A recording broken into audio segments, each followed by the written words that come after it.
Hey Leos, how y'all doing? Welcome. We're going to be taking a look at your second half of June general reading here. So in the meditation, it was very fun, short but sweet. That's been the case today, short but sweet meditations. I'm here for it though. I saw the image of a monster truck, like in a monster truck rally, and it was revving the engine. It wasn't going anywhere, but it was kicking up like a whole lot of dirt. And then I saw the Dukes of Hazzard, like very randomly. I don't even think I've seen that movie or the show or anything, but I saw the Dukes of Hazzard like come in with like cowboy boots and kind of dancing in the dust and the dirt that was being kicked up by this like monster truck. And then I saw like a split screen, and I saw someone, the Leo Collective, sitting in a library, like with this classical music on and like writing in a book very studiously in the quiet. And I was looking at two very different images, right? Two very different energies. The noise levels were very different. One was very serious and quiet. One was very fun and out there and just causing a ruckus in a fun way, kicking up dust. And I saw the person, the Leo Collective, in the library kind of start to notice, like it was like very dedicated to like blocking it out to get this work done. But then I saw this person like kind of start to notice more and more and more. And then I saw that the person sitting in the library was wearing cowboy boots and was finally just gave in to this temptation to go onto the other side of the split screen. And it was like this big square dance erupted with this person joining in from the library. And then I saw the words, like, as everyone was dancing, it was interesting. I saw the words, "What is your true calling?" Right? So it was like the environment that you were supposed to be in, that you're placed in, that you think you're supposed to be in, versus where you really want to be. So that's really, really interesting here. I also get this very distinct feeling of whatever aspects of your experience don't reflect your true calling or truly where you want to be or who you want to be around, less of that, more of you. Less of the people that accept and know you for who you are, more of you being able to live your authentic self in that environment, like less corporate wear, more caftans, like whatever that means to you, less Oxfords, more cowboy boots, less like it feels like that dichotomy, that push and pull between like the sort of traditional or the expected or the straight-laced versus like the freedom and the wildness and the absolute 100% authenticity and freedom. Really, really, really interesting. Let's go ahead and see what your cards say. Hey Leos, let's go ahead and see what your animal energy is for the second half of June. Second half of June for Leos. Cowboy boots and all. Oh, very, very interesting. So we got the mouse here. Let's talk all about it because it really is perfect. So first of all, we have beautiful earth energy here. That's always a beautifully grounding effect to have. But the mouse is so brilliant because it most closely equates to the Two of Pentacles in the Tarot. See where I'm going with this? Two Pentacles. Multitasking, right? Considering options, but it's also balancing your work and personal life equally and well. So it's really interesting that we have the Two of Pentacles and then I saw the split screen with the two realities. It's really, really interesting. Why do I feel like there's this distinct shift towards, what really fuels you in terms of like freedom and happiness and a good time? Really, really interesting. The mouse medicine is very much about how you see things. Right? It's very much about your perspective and how mice have the ability to see things and the details of something from, a more minute perspective than any other animal or person, because they have access to those little points. They are able to get in and out of places without being seen if they so choose. So it's really interesting. I feel like there's an aspect of this where the mouse is coming forward as a totem to kind of help you straddle two worlds or two realities or two different aspects of yourself. This is really, really interesting. Very, very interesting. Let's see what's going on. I'm curious. Let's see what's going on, Leo. Wow. Okay. Knight of Wands here. So fire energy, you guys are fire signs. I like this is coming up for you in the first position. You know, Knight of Wands is very much that. Well, first of all, let's talk about the Wands. Wands rule the realm of the actions that we do or don't take around the work that we love to do and or the interpersonal relationships about which we are passionate, right? So it's very much about movement, action, and timing, right? So the Knight of Wands is very much full speed ahead, but the Knight of Wands is really fueled and informed by his instincts and his emotions, right?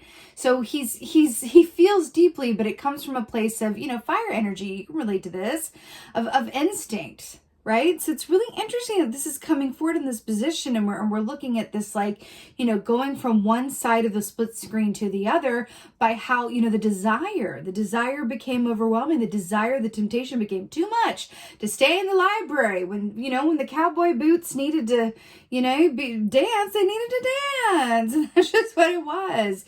So it really, really feels like what you're passionate about, what you desire, is going to be at the forefront of your experience for the second half of June. And it feels really nice. It feels really, really nice. Oh, it's always a journey. So here we have the Hermit. Now this is really, really interesting, and I'm really happy this is coming up for you in the context. So the Hermit, this is Virgo energy. This is very much about the journey, the spiritual journey, the philosophical journey that we take in order to get to the heart of who we are and why we are, where we're going, where we've been, and really getting those questions answered, right? It's the search for enlightenment. You know, the Hermit traditionally is shown as carrying a lamp, and what's in that Hermit's lamp is the star from the Star Key.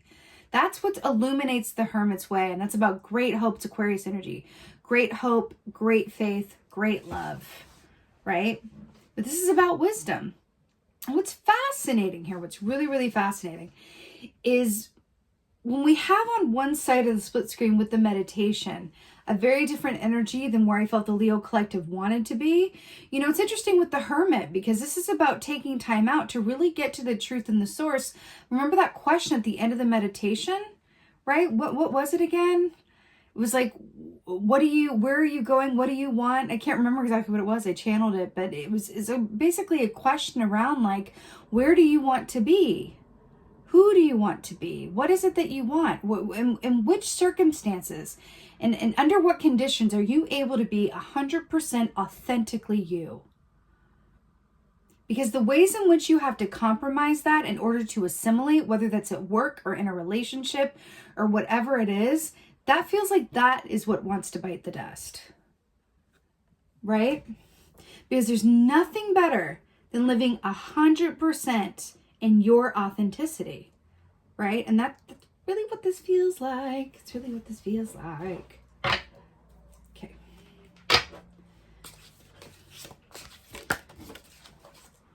Wow. I like Seven of Swords. This is perfect. So Seven of Swords. Remember that the swords rule the realm of the mind, our thoughts, our communication. Seven of Swords is very much about the ways in which we sabotage. This is about self-sabotage, right? This is the ways in which we let ourselves down by not living in our own authenticity and truth, right? This is that thief in the middle of the daytime key where things are just so obvious to us, but we choose to act differently because it's more comfortable or less scary, or because, you know, the stories that we're told or we tell ourselves or whatever have you. But I want to point something out. What are those? I think those are jaguars. So these jaguars, can you see this? These jaguars in the background all have spots. It's that kind of jaguar. They're all the same. They're even mirror images of each other. This is the black jaguar, different from everybody else, here in the forefront. Remember when I said assimilation or authenticity? I feel like it's going to be very much on your heart and mind. You're going to allow yourself to be informed by your feelings during this time, because you're going to be called and pulled in directions that go, you know what? It doesn't matter about how you're going to pay for it or how it's going to be received or whether something's practical, right? it's the mouse is going, no, no, no, no, no, but what do you really want? Because it's about allow the desire to pave the way. Because when you are following your desire, right, from a place of purpose and authenticity and truth, capital TRUTH, right, the universe will conspire to make that happen for you, right? But that's what it is. But there's something here around the Seven of Swords. It says there's an aspect of yourself, whether it's your work environment, your personal environment, you with yourself, self-sabotaging behavior, self-defeating thoughts, habitual patterns that don't serve, ways in which you distance yourself from others, or breaking out of your, where you currently are into a next level, another level, fear of letting other people down, fear of other people not loving you anymore, whatever this is. There's something about the ways in which you are unique and different. You're being called to really step to the forefront, allow yourself to be seen, heard, and loved for exactly who you are. And those who don't fall in line with this, or those who can't accept your black jaguar realness and want you to keep those spots, that is really good information for you to have. And it says a lot more about them and their relationship with themselves than it does about their thoughts of you. That feels incredibly important to say. Incredibly important. But there is a fear here. And it feels like there's very much a push and pull. Again, with the mouse and these two pentacles. It feels like there's very much a push and pull between, should and want to.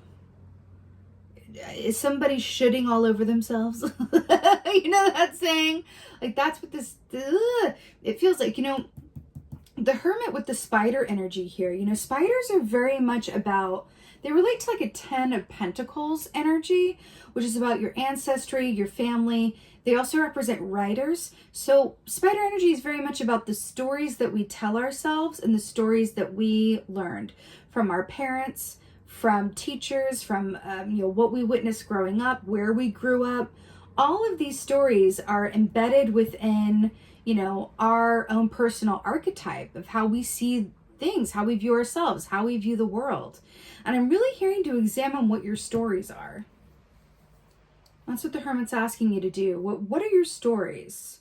For example, let me give you an example of like an inherited story. So like, let's say that that you grew up with a dad, just a random example, that really instilled within you, no pain, no gain.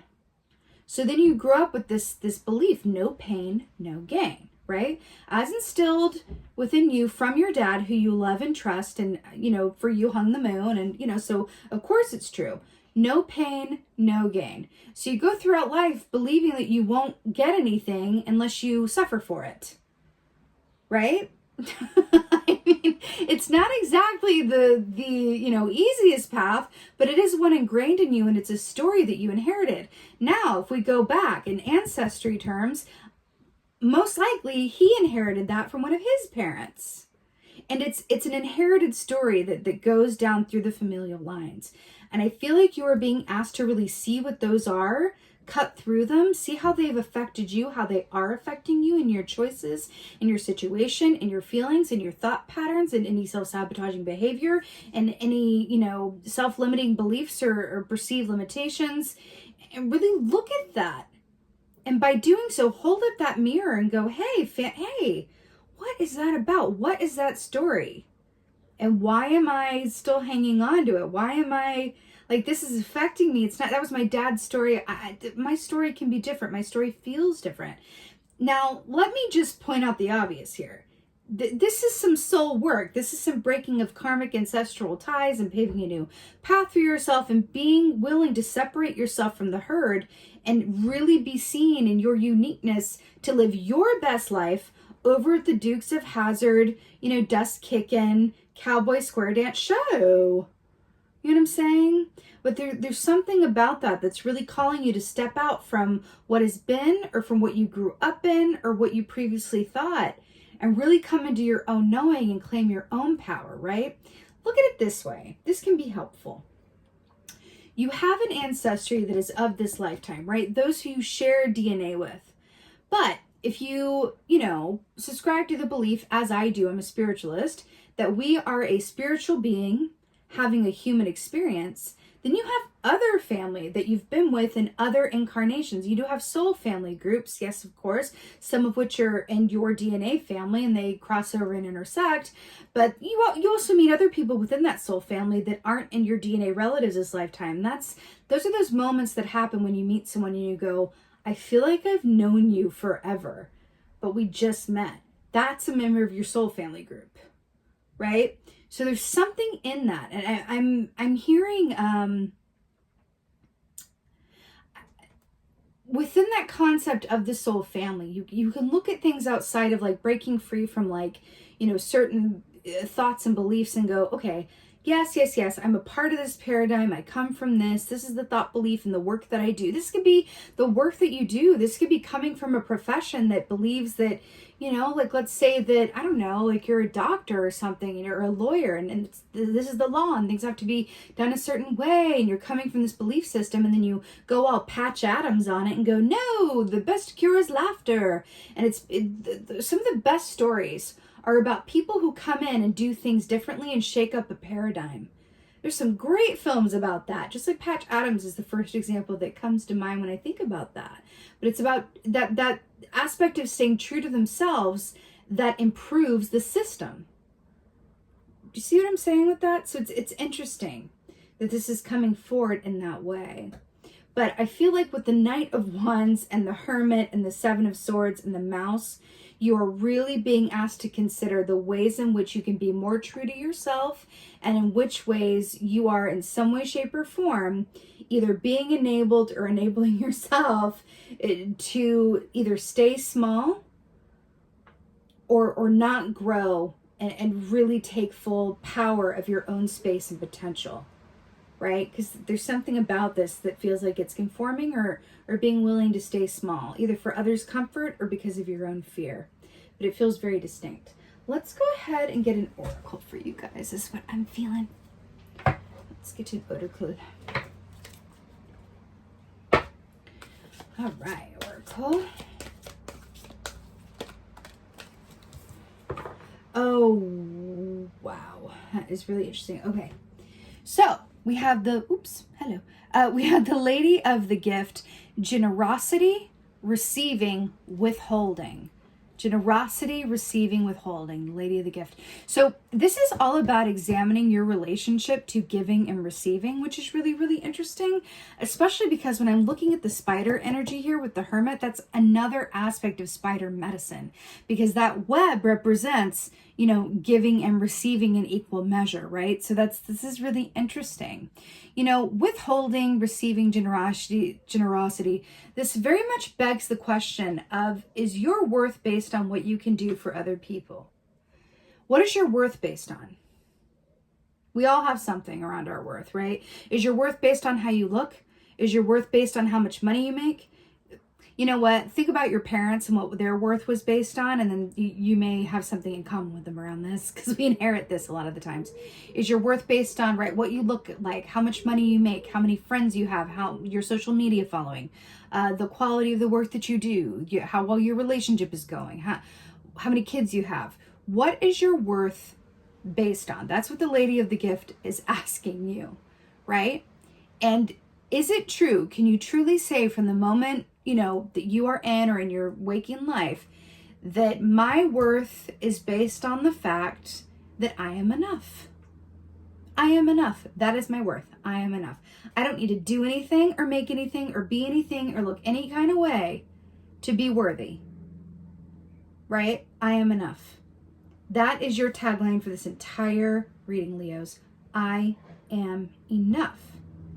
That's what you're really being called. That kind of tea, that kind of energy is what you're being called to engage with the Lady of the Gift. Because once you are able to truly do that with I am enough, suddenly you are empowered to say no to things that are not within your highest and best good. You're empowered to say yes to things that are, even though they might be scary and different and cause you to break out of your comfort zone. You're inspired to say no to relationships that don't serve or aren't reciprocal, right? And inspired to spend more time with the ones that are. It's a gift that keeps on giving with the Lady of the Gift.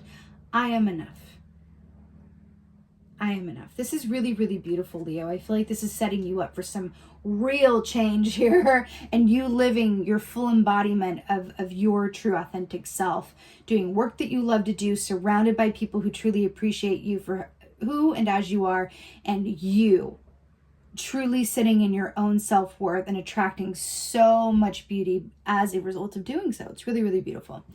I am sending you so much love and blessings. I so hope that this helps and resonates. If so, please let me know in the comments below. I absolutely love reading your comments, Leo. Holler at me in the comments. Please like, share, and subscribe. I would so appreciate that. Also, I have a private Facebook group. If you haven't already joined, it's for those who love all things metaphysical, spiritually minded people. It's a safe, inclusive space. I'm in there with you guys too. We all connect, we talk, we ask questions, we share stories. I also just started doing lives for the Facebook group, which I did a collective reading for Sagittarius full moon. I'll show up and do free private readings, just whatever you guys like. I really like to show up for that group because if you're a part of that group, you are a true chromie, and that is what it is. So I would love to see you over there. Again, the link to join is in the description box below. And with that being said, just thank you, beautiful Leo, so much for being here. But most of all, and as always, thank you for being you. And be well. Until next time.